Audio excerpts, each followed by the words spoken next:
Payg'ambar alayhissalatu vassalam qizlariga qanday muomalada bo'lardilar? Albatta, sahobalar ko'rib havas qilardilar Rasululloh alayhissalatu vassalomni qizlariga bo'lgan muhabbatlari va ularga ko'rsatgan iltifotlaridan.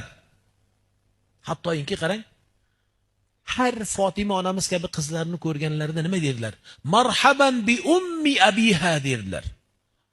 Biz aytamiz-ku, ha ona qizim deya. Mana shu so'zni Rasululloh aytganlar. Nima dedilar? Marhaban bi ummi abiha.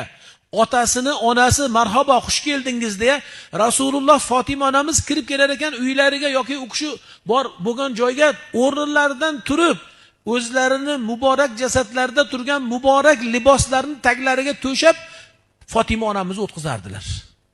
Marhaban bi ummi abiha deya.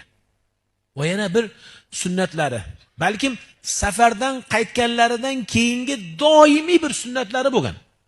Bugun shuni turmushga uzatgan qizlaringiz bo'lsa, otalar, hoji ota, shuni qilaylik.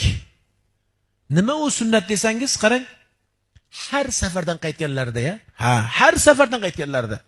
Safardan qaytardilar, safardan qaytganlarida birinchi amal bu o'zlarining muborak masjidlariga borib 2 rakat namoz o'qirdilar. Ibodatlarni qilardilar. Keyinchi xonadonlariga, qaysi bir yumushga, bozorga, do'konga shunday bir amalga ketarmidilar? Yo'q. Ummahatul mu'minin onalarimizga ham bormasdan Fatima onamiz uylariga borib birinchi qizlarini ziyorat qilardilar. Qani aytsinchi, qo'l ko'tarsa, men unga kitob olib kelganman. Bir mas Shafoatul Qur'oni Karim, Mustajab duolar, Muallim Thani kitobimizni olib kelganman. Mard bo'lib aytsin.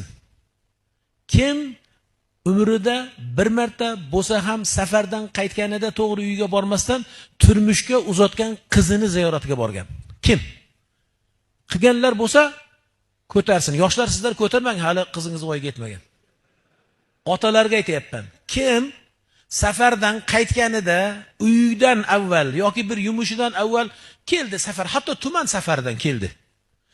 To'g'ri borib, bu Rasulullohning sunnati ekan deya qizini birinchi ziyorat qilganlaringiz bo'lsa, qo'lingizni ko'taring. Usmonxon nechtacha kitob olib kelganmiz o'zi? 10 tadan ko'pmi? Ha, 10 tagacha bera olaman. 10 ta qo'l ko'tarsangiz. Kim?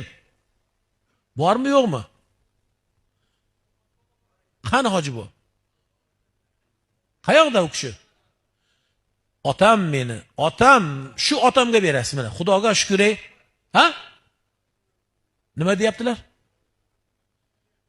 Mana shu otamga bir mas 3 ta kitob bering. Usmonxon, Mustajab duolar, Shafoatul Qur'oni Karim, aynan o'zimizning kitobimiz. Muallim